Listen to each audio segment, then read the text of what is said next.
Welcome to the LOGSTAT, the Army's premier podcast on all things sustainment, where we analyze new developments, discuss current trends, and forge the path ahead for the next generation of sustainment soldiers.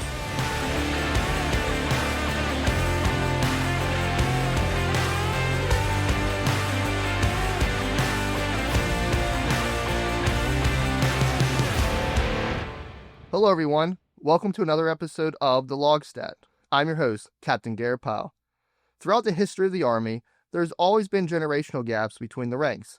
It makes perfect sense that when you enter the Army, you are younger at a junior rank than when you are at a senior rank. However, now there seems to be some frustrations growing between junior and senior leaders with what each group assumes about the other. Where is the frustration and assumptions coming from? What exactly is the frustration about? How can we overcome the frustration assumptions that we have and get back to the basics to lead the next generation of soldiers? Well, all those questions and more will be answered in today's episode as we dive deep into this concept with Command Sergeant Major Thomas Skelton, who currently serves as a Senior Enlisted Advisor at the Army Sustainment University. Command Sergeant Major Skelton is a native of Clarkston, Washington, and enlisted in the United States Army in 1996 as an 88 Mike motor transport operator. He has served in every leadership position that includes team leader to Command Sergeant Major. His assignments include Fort Hood, Korea, multiple deployments to Iraq, Vilseck, Germany, Schofield Barracks, Afghanistan, Fort Leonard Wood, Fort Campbell, Libya, JBLM, Fort Bliss, Fort Eustis, and finally Fort Lee, where he was selected as the university's first nominative Command Sergeant Major. Command Sergeant Major Skelton has been a Sergeant Audie Murphy member since 2001 and is a recipient of the St. Christopher Medal Ancient Award. For a complete bio on his impressive career, be sure to check out the Army Sustainment University's website under the Leadership tab. I'm so excited to have you on today's show, Sergeant Major. Welcome. Hey, sir. Truly appreciate the invite. It's an awesome opportunity to be able to talk about this issue that I've seen more and more as I served in the Army. So super excited to get the invite to talk to your group today. Well, thank you so much. So before we start getting into some of this, I barely scratched the surface in the intro on your remarkable career. So can you kind of walk us through and paint the picture for the audience on your career journey from enlisting to now becoming a Command Sergeant Major? Oh, that'd be my pleasure, sir. 29 years. The time flies by. Let me tell you, you wake up and you're going on a deployment, you're getting ready to go to the FTX, and then the next thing you know, you're a Command Sergeant Major at the nominative level and being asked to, develop and do some big things for the Army. So each role presented a unique challenge that forced me to adapt and learn. The key to my progression wasn't necessarily being brilliant, but constantly committed to self-improvement, taking care of my soldiers, and embracing the Army values. I know that that's not an easy thing and it takes time, but that leads to success, looking at those 7 Army values. And ultimately, the privilege of getting to serve as a Command Sergeant Major as the culmination of my journey, it helps me focus on mentorship standards and ensuring that the readiness and the well-being of our soldiers is at the top of all of our list, because without our soldiers, we're really not an effective Army. So between this 29 years, what's been your favorite assignment? Oh, at each level, it's been a little bit different with different challenges and different things. Instead of looking at my favorite location, probably my most rewarding job was as a first sergeant. At the first sergeant level, wearing that diamond and working, with the company commander, that's where you really see the impact of your decisions, your leadership, and how it affects the soldiers on a day-to-day life. You're getting to, hands-on with all your soldiers, conversations with all your soldiers, really being forced to develop their strengths and weaknesses. So most impactful probably was at the first sergeant level, sir. Okay. And where was that at? I was at JBLM, 513th, the Road Runners. There you go. A little shout out there to your time. So it's just amazing just to be able to watch. I just kind of read through some of the places you've been, just going from, it's been 29 years. So it's the impact you've had on generations of soldiers. And that's what we're going to kind of get into today, is seeing the break. Because look, you've been in the service for 29 years. I'm 31 years old. But we know there's a generational gap. Definitely. But it's just nice we can be able to come down and have this conversation today to see if there's where the frustration and different things are, and how do we truly get back to the basics. So I'm excited as we continue this conversation today. But how is what you were taught, especially during your early years, going through the ranks, has affected you now specifically as a Command Sergeant Major? So I'll say, sir, across all of my assignments, you run into those good leaders, you run into those bad leaders, and you're going to learn from both. If you get frustrated with your bad leaders and not concentrate on yourself, then you're really doing a disservice to yourself. So you can really learn, even from bad leaders, on what things you don't want to emulate, not to do in the future. But I'll say I learned it at an early age, that soldiers follow those that they respect, and respect is earned through your competence and your caring of them. You have to have that competence, you have to have that character, and then you have to have that general care. The one thing that has not changed in 29 years is if you don't care about your soldiers, they'll know it. They'll see right through it. So if you don't have that genuine care, they're not going to respect you, and it just makes a lot harder to get the mission accomplished. The importance of clear communication, attention to detail, and the necessity to make sure that you're thoroughly planning through and thinking about things. As you move on in your Army career, especially on the enlisted side, making sure that our officers who do the majority of the planning, that the NCOs have a voice, and that they're talking about the enlisted matters. They're talking about the things that oftentimes get overlooked in the planning process is definitely something that I learned. And it all drills down into our young soldiers, right? Everybody has the potential to serve at the next higher level. And as a sergeant major, a lot of those things that I earned early on in my career are what gets me the biggest impact now. And a lot of that is when it comes to respect. Everybody has something to say. Everybody has great ideas, and being able for those young individuals to know that they have a voice and that they're being heard, it's important. I think one of the things that you've hit on a couple good points I kind of want to focus on. The first one is be able to, of course, care about the soldiers, care about those you lead. And it's so important and that's through action so many times. Right. And you can say all the words you want, but if they don't see it through your actions, and I see this a lot on the officer side. And feedback as well, right? So hearing what's going on and realizing that these soldiers aren't just a uniform and a nameplate, right? That they're a person and they have a lot of stuff going on in their personal life, some more than others. Being able to look at a soldier holistically, and then also, like you said, having that action when there is an issue, being able to action it, and then providing that feedback. A lot of times, issues can be handled with a phone call or an email, which a lot of leaders do, but they don't give that feedback back to the individual that the problem was handled. And then that's where a lot of times they think inaction is occurring. In an important issue with me, right? If a soldier's not getting paid, right? Am I the leader being affected? No, but that's a traumatic event for that soldier. But even though I fixed their pay problem and didn't go back to him and let him know that it's got paid, that it got fixed and this is the next time it's going to happen, the soldier just sitting back thinking that there's no action being taken to this traumatic event in their life. Exactly. I've seen that so many different times. I know in my career, and it's just like, it's that, as we get into it, it builds that frustration. Yes. Because they feel like nothing's being happening. And I know on the officer side, because sometimes we can get too stuck in our office in a sense, like you need to get out, be out in the motor pool, especially on motor pool Mondays, like you should be out, do PMCS in your vehicle with the soldiers. It doesn't matter what rank you wear, take that time, get out there, learn the equipment yourself. I mean, I know when I was a company commander, I learned so much from my junior soldiers. It's teaching me about different tips and tricks on the equipment, which then helped me and the seniors become better planners because we know the better capabilities of this equipment. So I think getting out there, or if you're like an FTX, take the time, help them dig a foxhole. It's not your primary duty when you're a senior, but get out there and get your hands dirty. Hey, sir, that's one of the advice that I gave as a first sergeant, and especially with brand new platoon leaders as a platoon sergeant. It was always, hey, sir, don't ask your soldiers to do anything until you've done it yourself, right? So when it comes to changing a tire, building a foxhole, you hit it right on the money. PMCS in the truck, being out there, being that presence. So you fully understand what you're asking your soldiers to do, but also you see the standard in which it's being done, so that when you ask a soldier to go do something, you already know the timeline that it's going to take. So if they come back 3 hours later, hey, what else did you do? Because I know it only takes 20, 30 minutes to do that task. Why did it take you 3 hours? Oh, well, this came up, or I did this. So then you can help with that discipline and that standard issue at all levels, which is important. So you were right on the money. The presence, that's what the soldiers want to see. They want to see that their leaders understand what they're going through. And then also, as you experience it, you may see flaws in the processes and the procedures, which you're responsible for maintaining or even developing. So you can quickly just make those changes to make life better for the soldiers.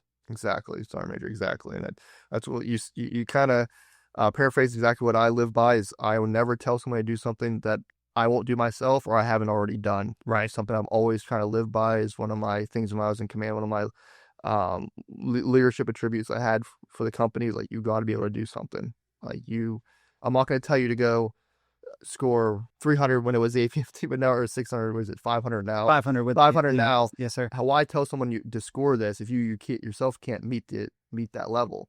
So, or if you're not out there doing PT with the soldiers and see that there's a problem, you're expecting, you have this expectation of greatness, and the soldiers just aren't at that level of fitness. Nope. Yeah.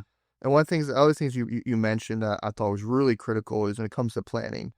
And when I was instructor, I'd always tell my students this: you cannot plan in an echo chamber. You have to have both.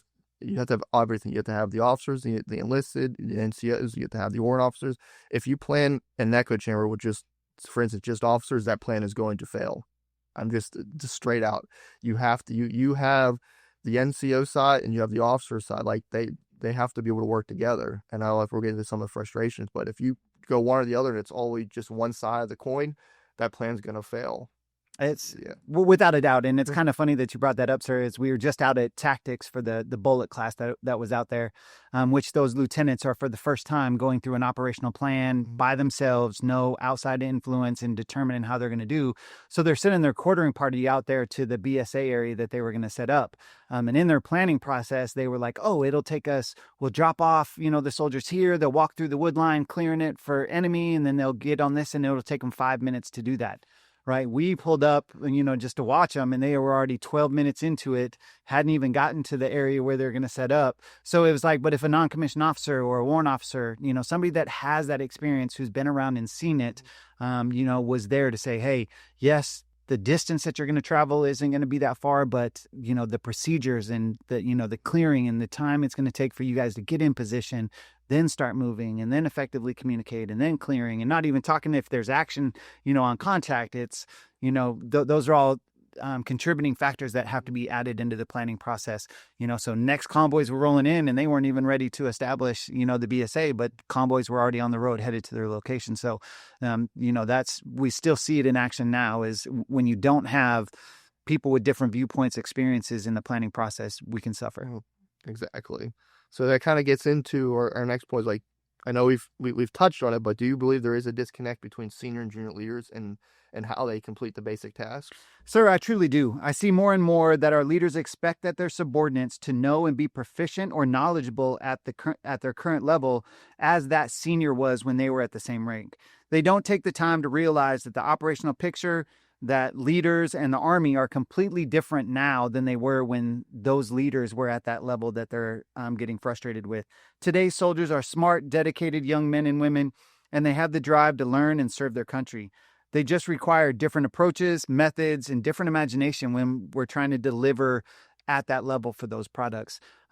So that's really the frustration that I see, especially from the senior ranks, is getting so frustrated at the staff sergeant first class level, at the major level, at the captain level. They're expecting so much from them, and it's like, well, when I was a major or when I was a sergeant first class, this is how I would do it, or this is the knowledge base I had. But it's a completely different Army. They were raised with different type of leaders. Coin operation, not LISCO, COVID. There are so many different variants that have happened over the last, 29 years in the military career, that I see that senior leaders getting super frustrated, but not taking into account it's a different Army. It's a different world, new technologies. Soldiers are educated differently. And I think that leads to the frustration. We can look at it from your position. So you joined in 1996. I did. So you're being trained by those from like in the 80s. Those they could still have a lot of your seniors could still been no cell phones. I got my first email address as a private. Yep. So a lot of the experience was just right. You said we had a few Vietnam vets that were at the senior leader level, but a lot of that experience just coming out of Desert Storm. So they were just returning from Desert Storm. So yeah, it was big difference. when I was a private versus Mhm. today's private. And when today's, you're getting like seniors who had just their entire life has been coin operations, It has, and that's all they've known. and now they're being asked to train for a LISCO fight. Mhm. And the last privates, right, or the last group of military leaders that were trained on how to fight in LISCO or how we would fight in LISCO, they're all at the super senior levels, right? Nominative SAR majors, senior colonels, generals. Though that's the last generation that truly fought or prepped for a LISCO fight. Everybody else, it's been nothing but coin. So we're asking them to do something that they have no clue how to do or even experiences to push back on. So we're asking them to start from scratch. And then we're getting frustrated that they don't know that stuff. Exactly. So now you, as you were saying, you have seniors, or we're all pushing the big grade. All they've known is coin operations. Now you have the junior, both enlisted officers, going through the schoolhouses, being taught LISCO. So now there's this break where they don't know nothing about coin. They're being just taught LISCO. But so now the seniors, they have to also learn LISCO at themselves and trying to bridge that gap. And then you, as you said, it's like, well, when I was this rank, I did this way, whereas when I was this rank, it wasn't that hard. And I don't know, just hearing that, it can really create that divide when you're like, oh, when I was here, this was easy when I went through it, right? And it kind of can create that frustration. And then also the knowledge gap, right? So you're expecting that at the operational force and that these units are training this type of way because that's how you trained or how you were getting after it. And then realizing when they go to JRTC, NTC, and they're not reacting the way that you think they should and getting frustrated with that. And it's like, well, what are you truly training on? What's the training plans? How are we getting after this? And all those leaders have to lean back on is their coin operations. So it's really hard to make that transition. And I think that's what we're struggling with. So what is your advice when it comes to like, bridging this gap when it comes to assumptions?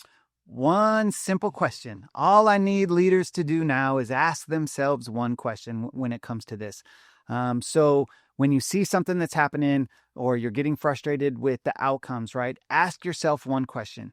Did you personally instruct or teach that person what the standard is for that task or for that operation that they're trying to get out? Did you personally get involved in it, right? If the answer is yes, then that switches your mentality of, hey, I've already walked this person through these steps of this task or pushed them through the vision and we've developed this plan together.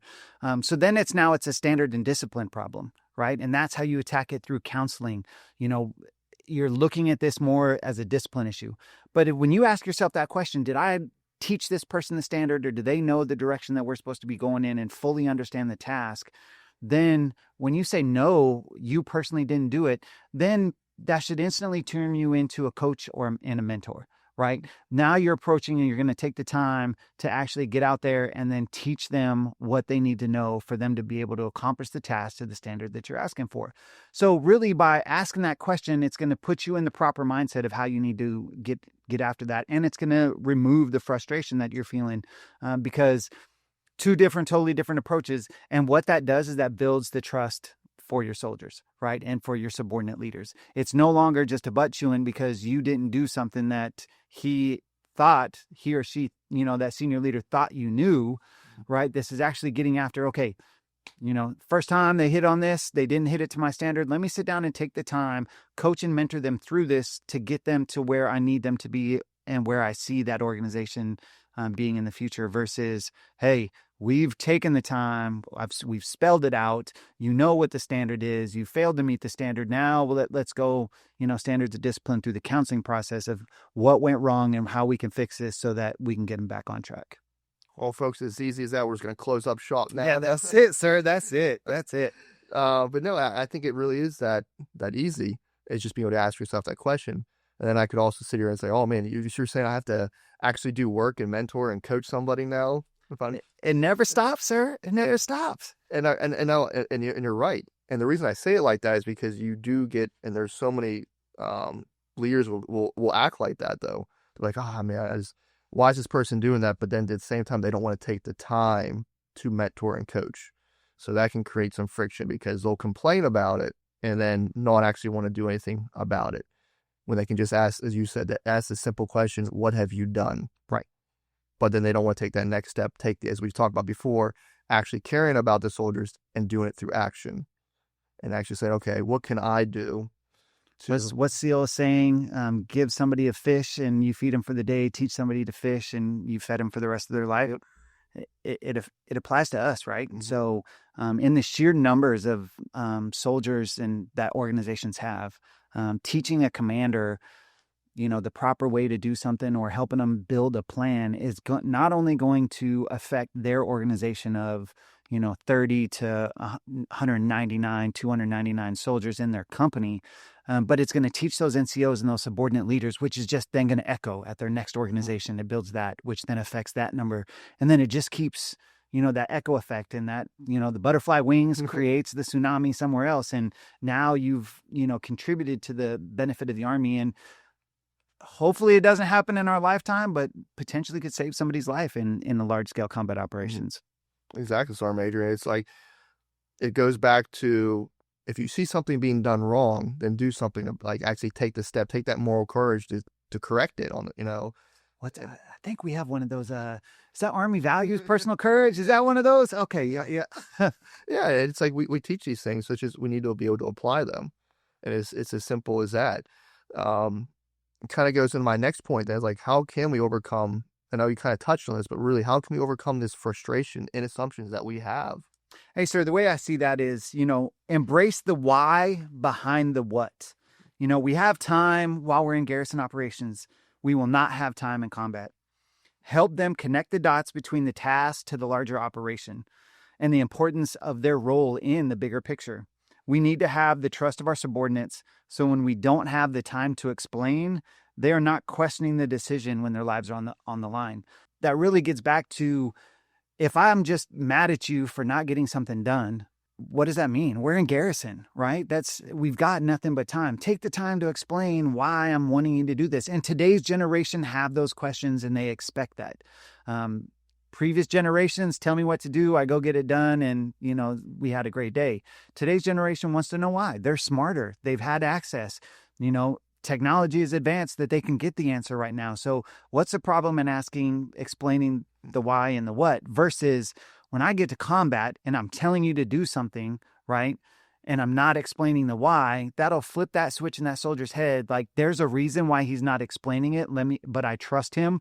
Let me just knock this out and get it done. And then when there's time, they'll explain why we just did what we did. I had a conversation with a battle buddy. He's retired now, and we deployed to Liberia together during the Ebola crisis out there.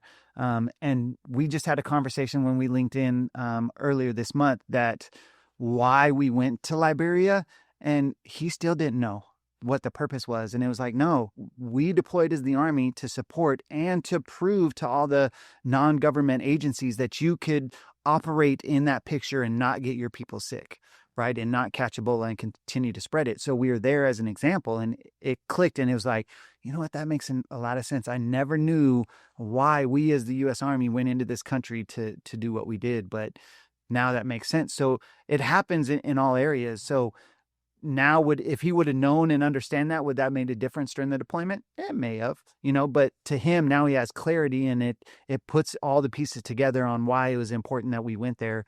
Even though our actions may not have saved lives, us going there, going through what we did and executing the missions that we did, helped more NGOs come back to the country, which actually saved more lives and helped the country out.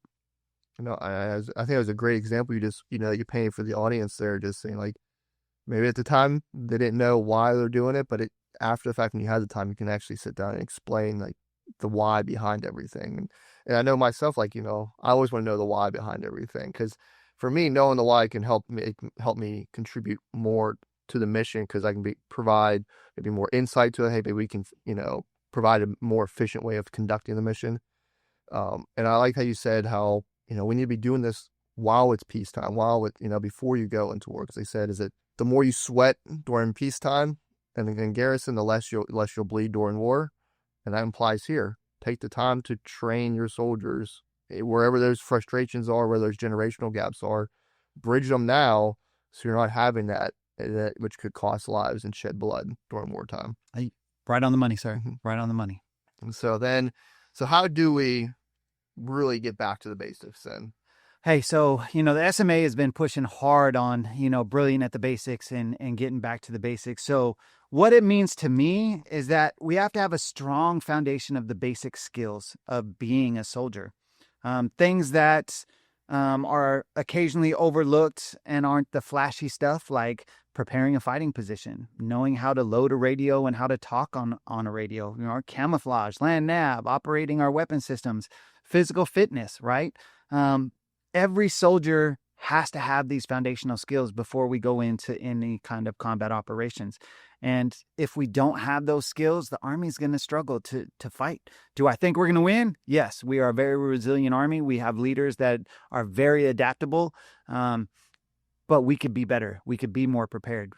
And I think getting back to these basic things is important, right? It never stops. Even our most senior leaders may find themselves on the front lines one day, right? So the Army has developed programs in recognition for those soldiers that are expert at those foundational skills with the expert infantry badge, the expert soldier badge, and the expert field medic badge. Those are just prime examples of those soldiers who have set down that foundation. So I know when I first joined the Army, it was the combat patch. Those individuals that were walking around with the combat patch on their right sleeve, those guys were the ones you wanted to emulate, right? Those are, who are at the top of their game.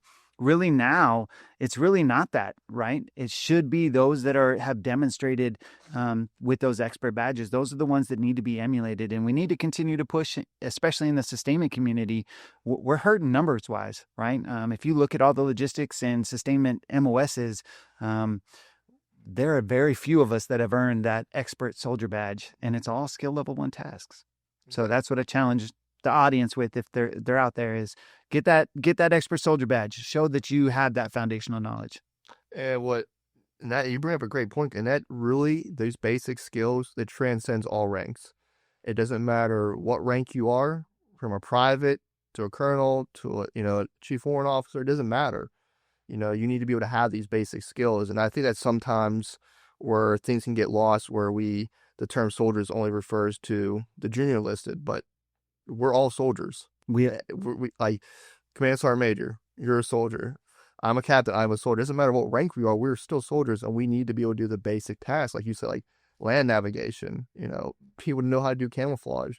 If you're an officer and you don't know how to do land navigation, that's not a good thing at all. You're going to cause some mayhem for the soldiers that you do lead, no matter what rank they are, or how to do camouflage. You should be able to know how to do these basic tasks. As you said, get out and get your expert soldier badge so you can show that you have the proficiency to get out for these basic tasks. That's it, sir. Like you said, and also the reason it's important is we don't know which leaders are going to survive if we go into combat, right? So if your lieutenant is leading a convoy and that truck gets hit, or that lieutenant, that convoy commander, who's going to step up? Who's going to be able to take over those duties? And it's going to be critical in the future that the next man up, next soldier up, right? You have to be able to learn. And if you don't have those foundational things, how are you going to establish your own fighting positions? How are you going to protect if you're in an area and have to jump to new locations? With the smaller talk packages, we're not just going to be set up in these, big bases with infantry, protecting us. You could find yourself out there just in your own little Humvee and having a CP with just your small group of soldiers around you. And how do you set up a base defense? How are you prepared to protect yourself, when fires and support is going to be hours away?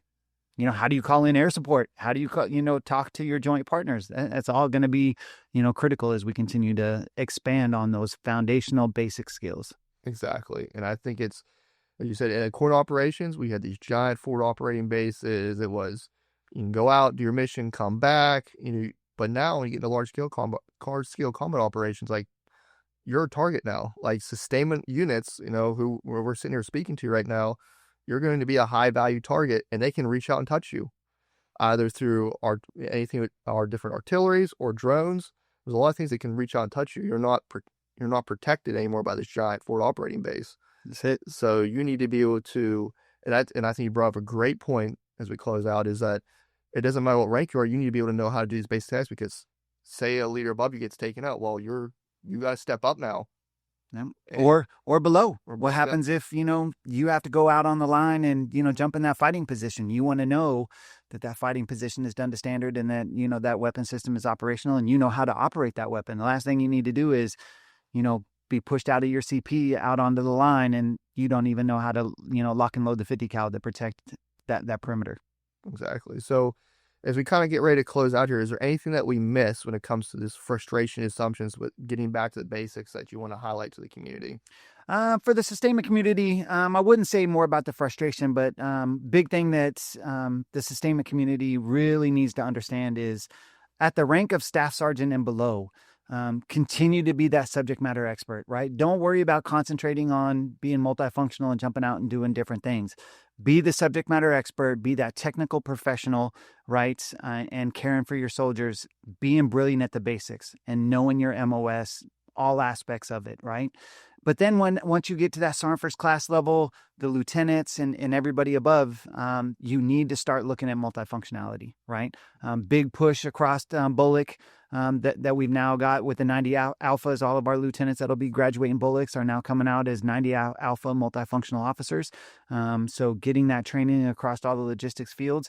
And our Sergeant First Classes, once you graduate from your senior leader course, you really need to start exposing yourself to multifunctionality, learning about quartermaster, learning about ordnance, looking at all the different levels that we touch and where logistics fit in the big fight, where sustainment fits in the big fight, where your organizational mission fits into the larger picture. I'll tell you, it was eye-opening being at the Sergeant Major's Academy during DAO, Department of Operations. The infantry guys, that was like their easiest class because they're just talking, different maneuvers and different operations. But when we got to the Department of Force Management, where the sustainers, their eyes and their respect level for sustainers blew up because they can't imagine what it takes to provide the sustainment for them to be able to do what they do. So we really need to have that true understanding ourselves as sustainers at how we do that. And so I think that's important that we expand our horizons at the platoon level and above. Nice. And I just want to give you one final chance. Like, you have 29 years of service to this nation. Is there any other final advice you have for the sustainment community you'd like to leave us with? Take care of your people. That's going to be number one. People are the Army. We would not be what we were without our soldiers. And everybody is unique. Everybody has strengths. Everybody has weaknesses. And as leaders, we need to understand those that serve underneath us. We have to be servant to them, right? And really push that servant leadership. We need to do what we can do to provide all of our subordinates underneath us with the tools, the resourcing, the skills, the discipline to be successful, so that we have that trust and that confidence when we move forward into combat to be able to execute the Army's mission, which is to win our nation's wars. Exactly. And just want to really thank you so much, Sergeant Major. It's been an amazing conversation today. We kind of really got into analyzing this frustration and that can exist, especially between some of the generational gaps. But where can people find you if they have any additional follow-up questions? Easy, sir. I'm the only Thomas Skelton on email for the Army. So through Teams, through email. If you need to reach out through you can find us on our contact list. You can reach out through the Army Sustainment University webpage. Easy to find and always ready to talk to soldiers and answer whatever questions. I'm an open book and have an open door. Well, thank you again, Sergeant Major, for taking the time to come in today, provide our listeners with a great understanding of how we bridge the gap in frustration when it comes to assumptions that can exist and how we truly do get back to the basics. While we came at this conversation today, from more of the perspective of the enlisted side, as we said before, this understanding and knowledge applies to everyone, no matter the rank. Final thing, sir, is, hey, I truly want to say thank you for having me on. Truly appreciate you and all that you're doing as our first Harding Project Fellow. It's super important what you're doing is pushing that knowledge out there and getting feedback from the force, whether that's through articles, through our Army Sustainment Professional Bulletin, and then starting up this podcast. You're going to be missed as you transition to your next assignment, but I know, your replacement's going to do great things. So truly appreciate you and your hard work. That means a lot, Sergeant Major. Does. Thank you so much for that. To everyone listening, get out and have these conversations with soldiers in your formations. Find out if there is any disconnect within the ranks. Work through any frustrations that may exist in the assumptions and get back to the basics. As we said before, that having that dialogue is going to be the key to ensure that your unit is mission ready. But that is all we have today, folks. As always, Sustainment leaders start here. See you next time.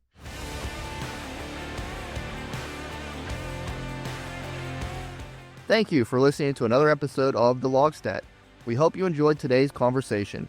Please share this episode across your formation and leave us a review.